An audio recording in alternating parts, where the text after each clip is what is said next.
भाभी भोजन बना के जाती थी और छिपरिया ले जाके नंदी को खिला देती थी। जरा देखिए ननंद कितनी भारी थी, शंकर जी की बहन।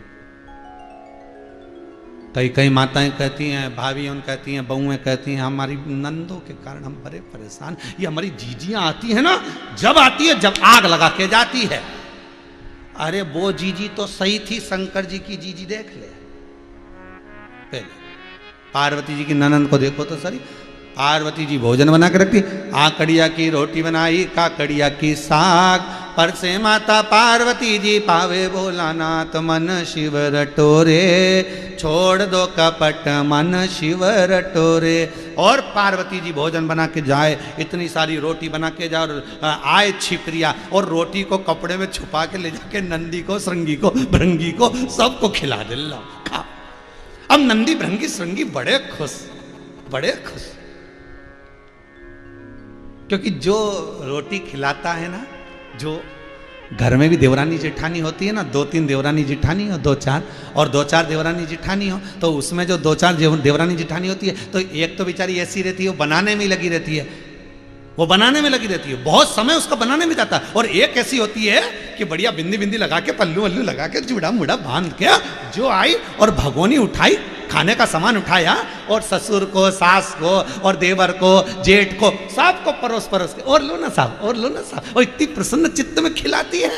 सबको लगता है कितनी अच्छी है बेचारी, पर उसका नाम नहीं आता जो अंदर रसोई घर में बेचारी तप रही है बनाने में, उसका नाम नहीं।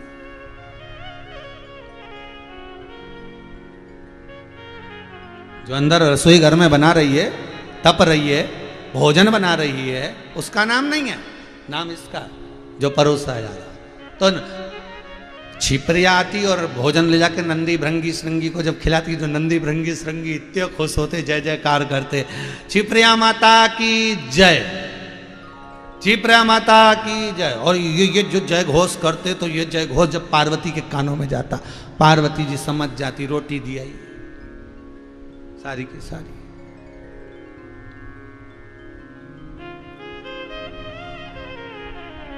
शंकर भगवान ने डमरू बजाया, पार्वती जी आकर बोली, जी स्वामी, जी प्रभु। ये पुराना समय देखिए, पत्नी पति का नाम नहीं लेती थी कभी भी।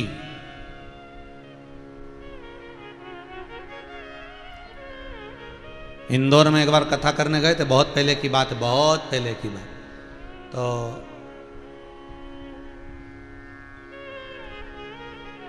उसमें हम आरती गाए, जय जगदीश हरे। एक अम्मा बाजू में खड़ी होकर बोली, जय कल्लू के पिताजी हरे। तब हम बार बार जगदीश हरे बोले, वो कल्लू के पिताजी हरे बोले। तो आरती पूरी होने के बाद जब बेलपत्री दी, प्रसाद दिया, तो पूछा, हम जगदीश हरे बोल रहे हैं और तुम कल्लू पिताजी हरे बोल रही हो, ऐसा क्यों? गुरुजी उनका नाम है ना, तो हम लेते नहीं। हमने कहा बहुत,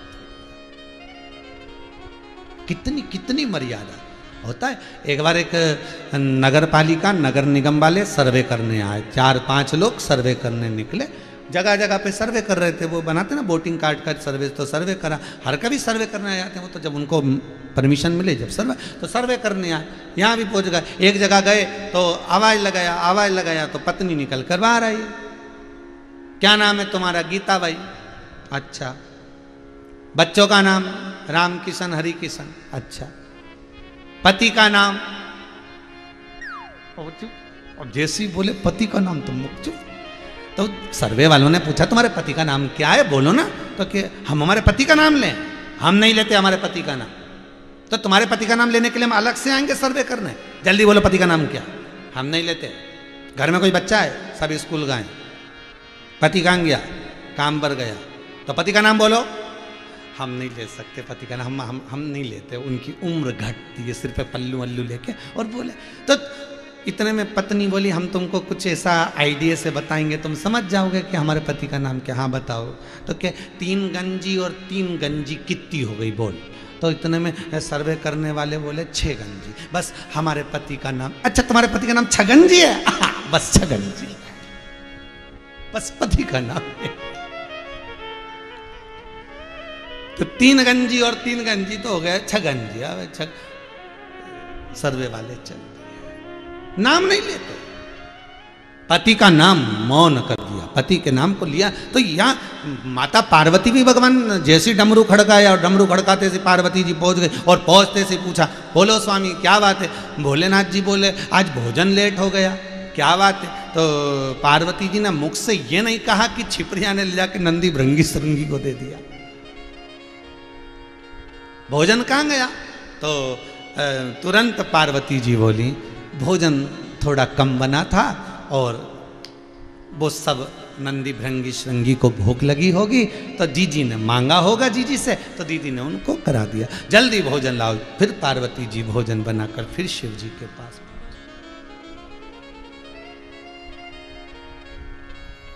कभी विचार करिएगा, कभी विचार करिएगा, अगर एकांत में कभी बैठे हो आप, कभी एकांत में अगर आपकी बुद्धि चित्त में अगर आप लग्न लगाकर बैठे हो, तो कभी विचार करना कि सारे देवताओं का समय, ब्रह्मा जी का समय ब्रह्म मुहूर्त में, भगवान विष्णु का समय प्रातः काल में, इंद्र का समय अन्य काल में, सारे देवताओं का समय अलग अलग है, पर शंकर जी का समय ये शाम का समय प्रदोष काल ही क्यों।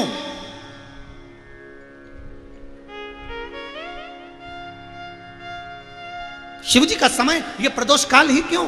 कभी आप लोगों ने विचार करा, कभी आपकी चित्तवृत्ति में आया कि संकट सोमवार का उद्यापन करो तो प्रदोष काल के समय पर, अर्थात दोपहर पूरी होने के बाद शंकर भगवान का उद्यापन करो। किसी भी देवी देवता का अर्थात हम उद्यापन करते हैं तो सुबह करते हैं, पर शंकर जी का 16 सोमवार, संकट सोमवार आदि का अधिक जो भी उद्यापन करते हैं वो शाम के समय प्रदोष काल में करते हैं। शंकर की आराधना प्रदोष काल का स्मरण क्यों कराती, तो उसका कारण क्या है। उसका कारण केवल इतना ही है क्योंकि गृहस्थी में फंसा हुआ व्यक्ति, परिवार में रहने वाला व्यक्ति, एक निश्चित समय पर भोजन नहीं मिलता, कभी लेट कभी अबेर, परिवार में रह रहे हो, बच्चों का संग है, परिवार का संग है, कुटुंब कबीले का संग है, तो थोड़ा ऊंचा नीचा होता रहता। तो शंकर जी का प्रदोष काल में पूजन का टाइम इसलिए था क्योंकि पार्वती मैया जब जब भोजन बनाती थी, जब जब आराधना करती थी, माता छिपरा, माँ छिपरिया उसको ले जाती और दान पुण्य स्मरण कर देती, तो भगवान शिव के लिए फिर भोजन बनता था। तो शाम का समय प्रदोष काल हो जाता था शिव आराधना के लिए। तब भी शंकर भगवान प्रसन्न होते थे, हे पार्वती तू मेरे लिए कुछ लेकर आई है। प्रदोष काल के अंतर्गत जब भगवान को देती थी, शिव आनंदित हो जाते थे। अरे हम तो कहेंगे आपसे, हम आपसे कहेंगे, अग्नि पुराण का एक संवाद जरूर ध्यान रखिएगा, शिव महापुराण का, लिंग पुराण का, नर्मदा पुराण का संवाद याद रखिएगा, स्कंद पुराण का संवाद याद रखिएगा कि जिसके घर में धन की कमी हो, जिसके घर में रुपये की कमी हो, पैसा नहीं आ रहा हो, व्यापार नहीं चल रहा हो, आप बेलपत्री के पेड़ के नीचे या शिव मंदिर की चौखट पर प्रदोष काल में प्रतिदिन 2, 4, 8, 15 दिन, 20 दिन, 1 महीना घी का दिया लगाकर तो देखो, शिव सुनता है कि नहीं सुनता। और जिस दिन आपका कोई काम अटक गया, नहीं हो रहा, सारी दुनिया के आपने हाथ जोड़ लिए, तब शमी के पत्ते ले जाकर प्रदोष काल में शंकर को समर्पित करके तो देखो। जिस शमी के पौधे में कांटे ही कांटे होते हैं, उस शमी की पत्ती को शंकर को देकर देखो। प्रदोष काल में अगर कोई काम दुनिया के हाथ जोड़ लिया, आपने दुनिया से कह दिया कि मेरा एक काम कर, और नहीं हो रहा, तो एक आप तोड़ो 5 पत्ते शमी के और ले जाकर शिव जी को दो, शंकर को प्रदान करो।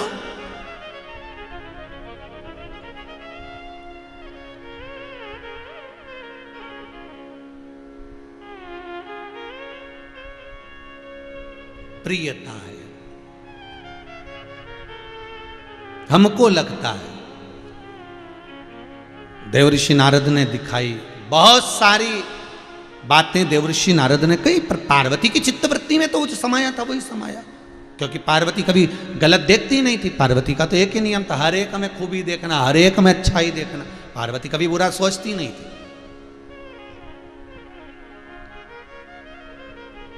हमेशा पॉजिटिव सोचो, अच्छा सोचो और अच्छा विचार करो, गलत ना सोचो, हर चीज में अच्छी सोचो।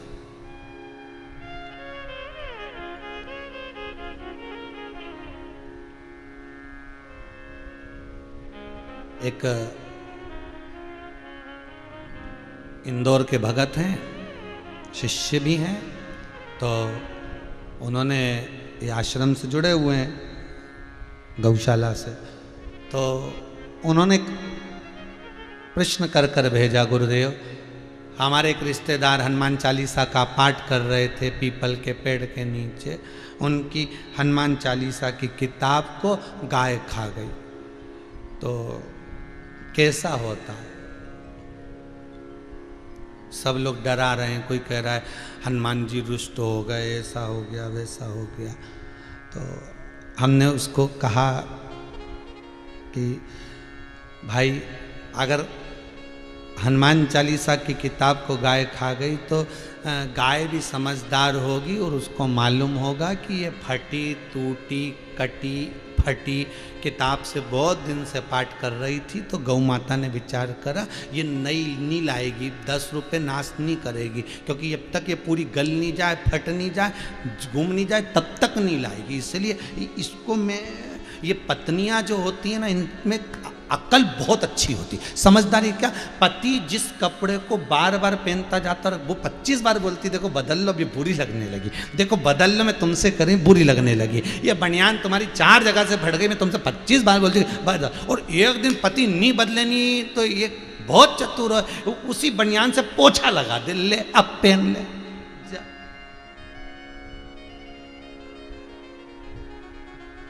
बोल रहे तिलक सही है कि गलत है? उसी कपड़े से वो पोछा लगा दे, ले अब पहन। और पति देखे कि क्यों मेरी शर्ट किसने पटकी, चाय पोंछ दी उस पे, पत्नी बोले वो पड़ी थी उस पे चाय गिर गई थी। तो गौ माता ने भी विचार करा होगा कि ये हनुमान चालीसा की किताब तो बदल नहीं रहा है, पढ़े जाए पढ़े जाए पढ़े जाए है, तो उसने सोचा कि अपनी स्वाहा निकल जा, 33 कोटि देवता अंदर विराजे, इन्हीं को दे दो, ले जाओ। अब किसी ने उनको डरा दिया कि चालीसा तुम्हारी गाय खा गई तो तुम्हारे लिए गलत होगा। अब उसने कहा गुरुजी लोग कह रहे कि गलत होगा। हमने कहा चिंता मत कर, खा गई तो खा जान दे, परंतु 15 दिन के अंदर वो जो खाया है ना, भगवान के पास पहुंचा है ना, उसका पुण्य कहीं ना कहीं मिल जाएगा, पक्का है, कहीं ना कहीं प्राप्त हो जाएगा। और हुआ ऐसा कि उनके लड़के की जॉब नहीं लग रही थी और सरकारी सर्विस लग गई। कितने दिन पहले इंटरव्यू दिया, तो ये प्रभु की कृपा। तो आपसे निवेदन है, आप मत खिला देना हनुमान चालीसा जान करके गाय को, नहीं तो तुम सोचो कि लड़के की सर्विस लगाना है तो हनुमान चालीसा खिला दो गाय को। अब दुनिया तो ऐसी उल्टी सोच कर काम करती थी। अच्छा वो तो बेचारे की खा गई थी तो बात की बात है, उसको लोग डरा रहे थे, भय खा गई वो जिसकी हनुमान चालीसा खा गई गाय कि अब क्या होगा, अब क्या होगा। बेचारी दुबली पतली हो गई, उससे कुछ बने ही नहीं, सोच सोच के मरे जा रही। तो उसको कह दिया चिंता मत कर, अच्छा होगा। नहीं तो तुम सोचो कि सियोर वाला महाराज बोला तो उनने भी खवा दी, ले आए।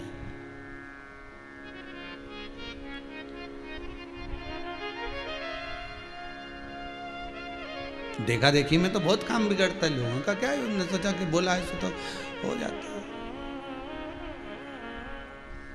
अब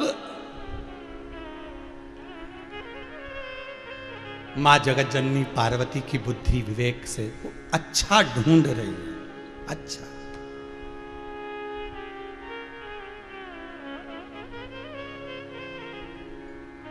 शरण में सदा शिव की हम आए हुए हैं, करुणाथ रक्षा सताए हुए हैं। शरण सदा शिव की हम आए हुए हैं, करुणाथ रक्षा सताए हुए हैं। करुणाथ रक्षा सताए हुए हैं, करुणाथ रक्षा सताए हुए हैं।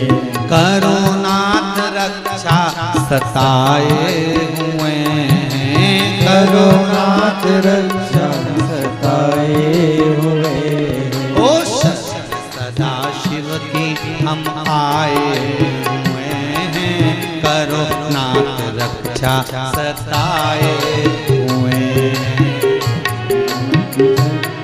हम आए हुए करुणाथ रक्षा सताए हुए।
बना के सुंदर वो कैलाश पर्वत, बना के सुंदर वो कैलाश पर्वत, ओ बना के सुंदर वो कैलाश पर्वत, बना के सुंदर वो कैलाश पर्वत।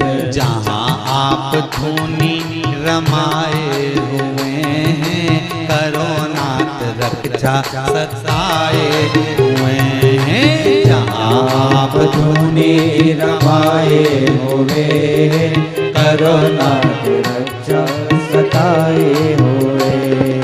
शरण सदा शिव की हम आए हुए हैं, करोनाथ रक्षा सताए हुए हैं। हम आए हुए हैं, करोनाथ रक्षा सताए हुए।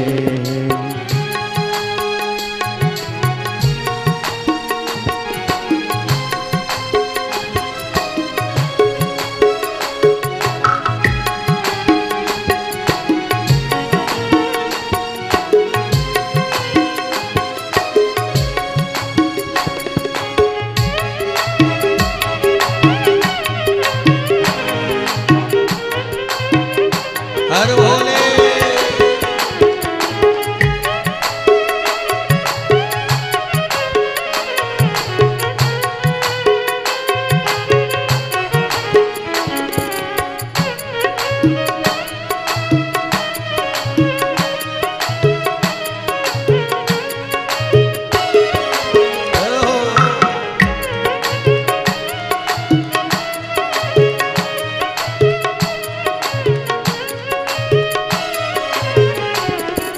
गले में पड़ी है नागों की माला, गले में पड़ी है नागों की माला, ओ गले में पड़ी है नागों की माला, गले में पड़ी है नागों की माला। ओ उसी की जनेऊ बनाए हुए हैं, करोनाथ रक्षा सताए हुए हैं। की जनेऊ बनाए हुए हैं, करोनाथ रक्षा सताए हुए हैं। एक करोनाथ रक्षा सताए हुए हैं, करोनाथ रक्षा सताए हुए हैं। ओ करोनाथ रक्षा सताए हुए हैं, करोनाथ रक्षा सताए हुए हैं। सदा शिव की हम आए हुए हैं, करोनाथ रक्षा सताए हुए हैं। सदा शिव की हम आए हुए हैं, करोनाथ रक्षा सताए हुए हैं।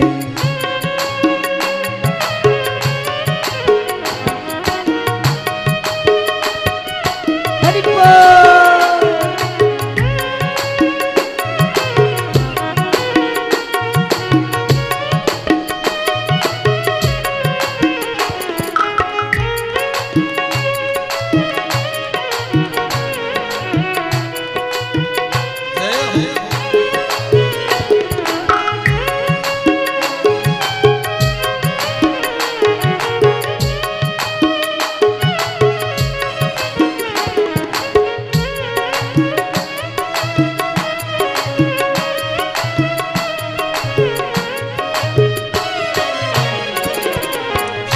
सदा शिव की हम आए हुए हैं, करोनाथ रक्षा सताए हुए हैं। सदा शिव की हम आए हुए हैं, करोनाथ रक्षा सताए हुए हैं। ओ करोनाथ रक्षा सताए हुए हैं, करोनाथ रक्षा सताए हुए हैं। ओ करोनाथ रक्षा सताए हुए हैं, करोनाथ रक्षा सताए हुए हैं। सदा शिव की हम आए हुए हैं, करोनाथ रक्षा सताए हुए हैं। सदा शिव के हम आए हुए हैं,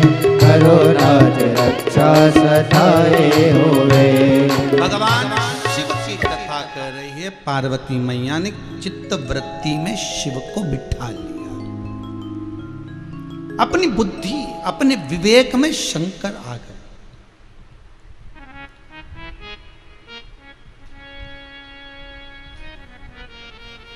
अच्छा देखिए,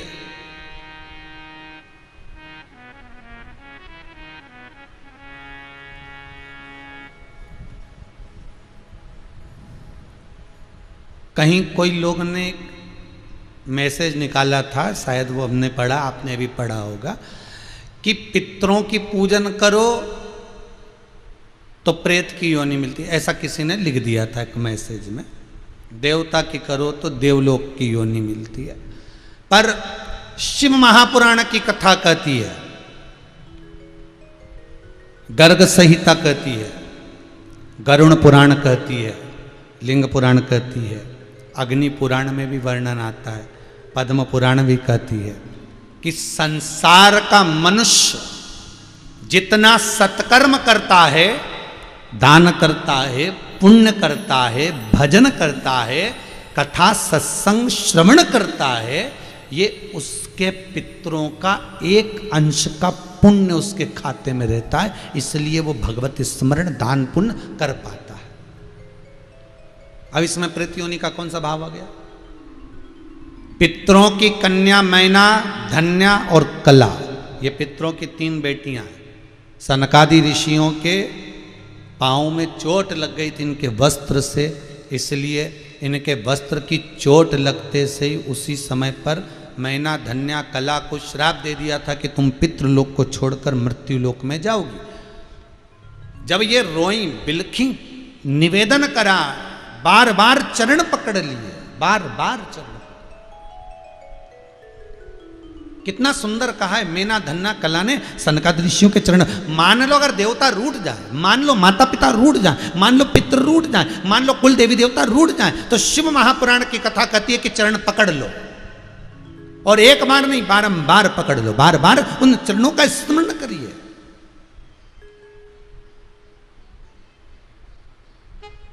बार बार उन चरणों का नमनता करिए। मैना, धन्या, कला ने सनकादि ऋषियों के चरण पकड़ लिए, आप क्षमा कर दो हमको। सनत कुमारों ने कहा ठीक है, एक काम करिए, आप मृत्युलोक में जन्म तो लोगी, ये पक्का है, पर तुम तीनों की गोद में 3 देवियां खेलेंगी। मैना की गोद में पार्वती, धन्या सुनैना बनी जिनकी गोद में सीता, कला कीर्ति बनी जिसकी गोद में राधा जी खेल।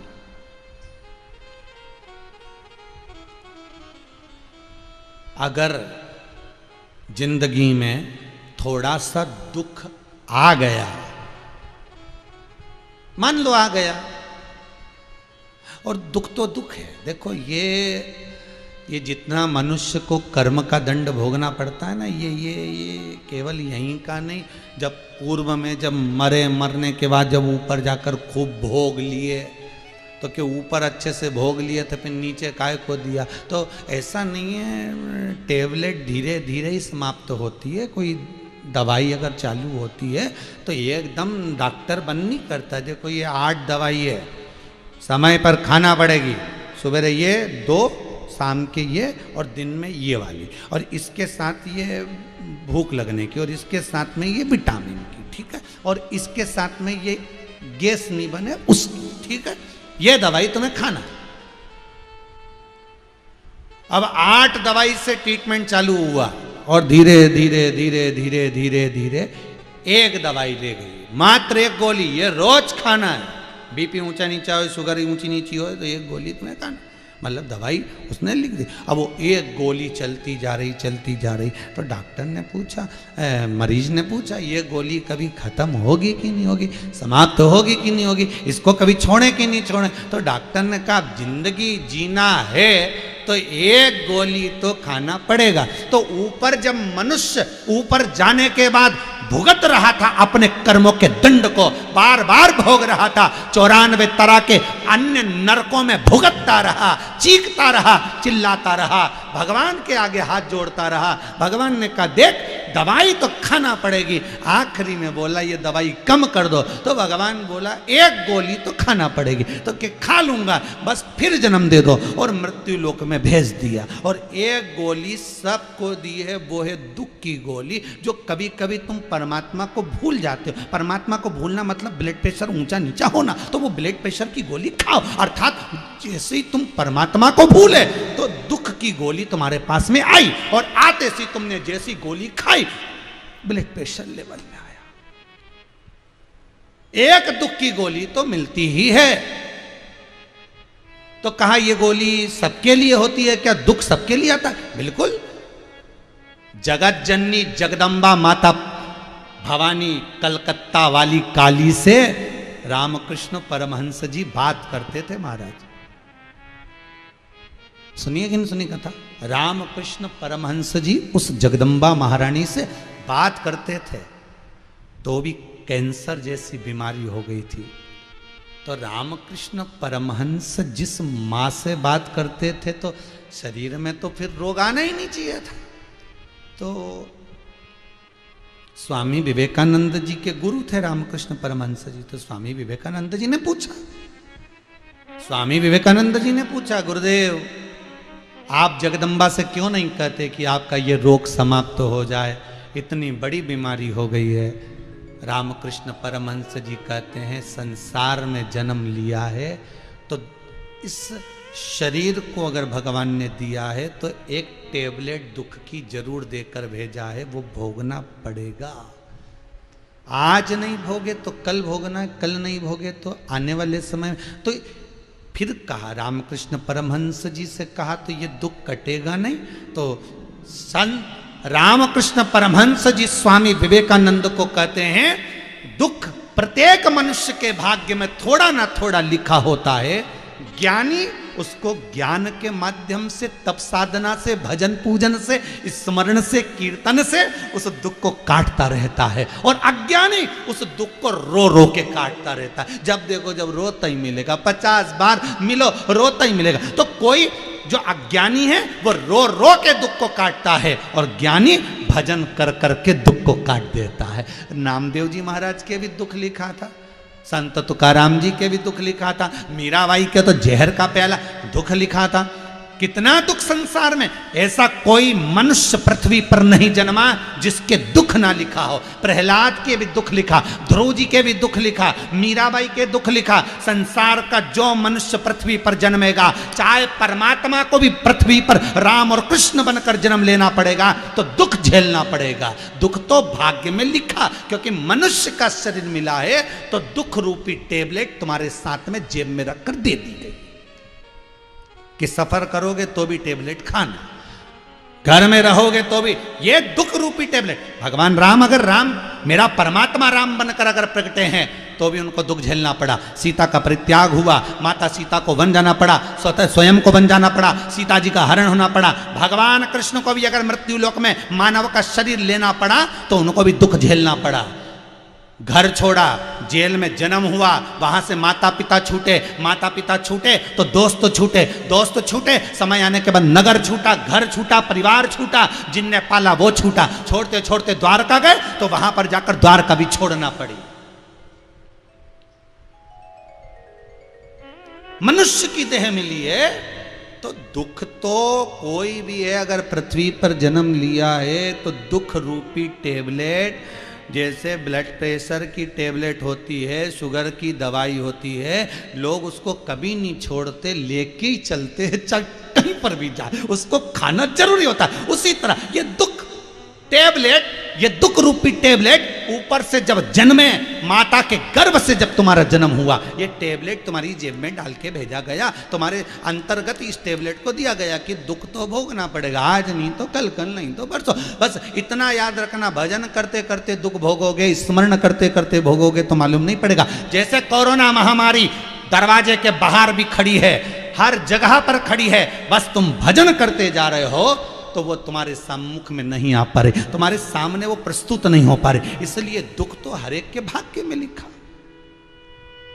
संत हो, साधु हो, सन्यासी हो, तपस्वी हो, साधक हो, उपासक हो, चाहे कितना बड़ा विज्ञानी हो, कोई भी हो, भाग्य में लिखा है। वो तो मनुष्य की देह मिली तो टेबलेट देकर भेजा है दुख की, उसको वो बस उसको भजन के माध्यम से निकाल दो, उसको स्मरण के माध्यम से निकाल दो। करो, जब दुख आए ना जिंदगी में, जपते रहो श्री शिवाय नमस्तुभ्यम, श्री शिवाय नमस्तुभ्यम, श्री शिवाय नमस्तुभ्यम, श्री शिवाय नमस्तुभ्यम,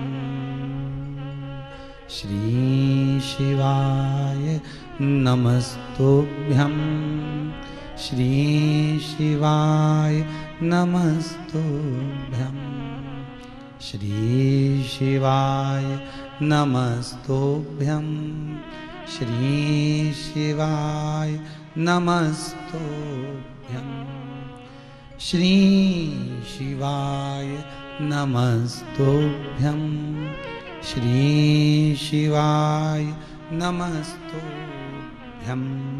एक शीतलता का भान होगा, एक अनुभव शिव का होगा। 1 मिनट के लिए जितने लोग टीवी के सामने बैठे हैं, मोबाइल के सामने बैठे हैं, अपनी अपनी आंखें बंद कर 1 मिनट के लिए मंत्र उच्चारण, श्री शिवाय नमस्तुभ्यम, श्री शिवाय नमस्तुभ्यम, श्री शिवाय नमस्तुभ्यम, श्री शिवाय नमस्तुभ्यम, श्री शिवाय नमस्तुभ्यम, श्री शिवाय। धीरे धीरे आराम से नेत्र बंद कर भाव से दिल से बोलो। देखो शंकर की शरणागति होती है कि नहीं होती, दिल से बोलना, दिखावे से नहीं। आपके सामने कोई नहीं है, टीवी है, वाणी है, शंकर की पोथी है और आप हो। शिव का स्मरण, श्री शिवाय नमस्तुभ्यम, श्री शिवाय नमस्तुभ्यम, श्री शिवाय नमस्तुभ्यम, श्री शिवाय नमस्तुभ्यम। शिव नेत्र खोल लीजिए, आंखें खोल लीजिए, दर्शन शिव का हो। एक मौनता, एक आनंदता, एक उमंगता, शंकर की कुछ पावर, कुछ एनर्जी इस शरीर में रोमावलियों के द्वारा प्रवेश कर जाती है। कल कोई कह रहा था, गुरुदेव आप बोल रहे थे कथा में कि टीवी की आवाज का वॉल्यूम तेज कर दीजिए, रोड की ओर बक्सों का मुख कर दीजिए जिससे लोगों को कथा सुनाई दे। इससे होगा क्या? हम कहते हैं आपके मुख से निकली हुई वाणी तरंगों के रूप में इस रोमावली से प्रवेश करती है पूरे वायुमंडल में। पूरे वायुमंडल में जब शंकर की कथा का संचार होता है, 2 बजे से 5 बजे तक लोगों ने लिखा है मैसेजों में कि हमारा गांव, हमारा नगर सूना हो जाता है। जब वायुमंडल में जब शिव महापुराण का संचार होगा, शंकर के शब्द गूंजेंगे, तो हो सकता है इस देश का, इस विश्व का कल्याण शीघ्र हो जाए। स्मरण करें।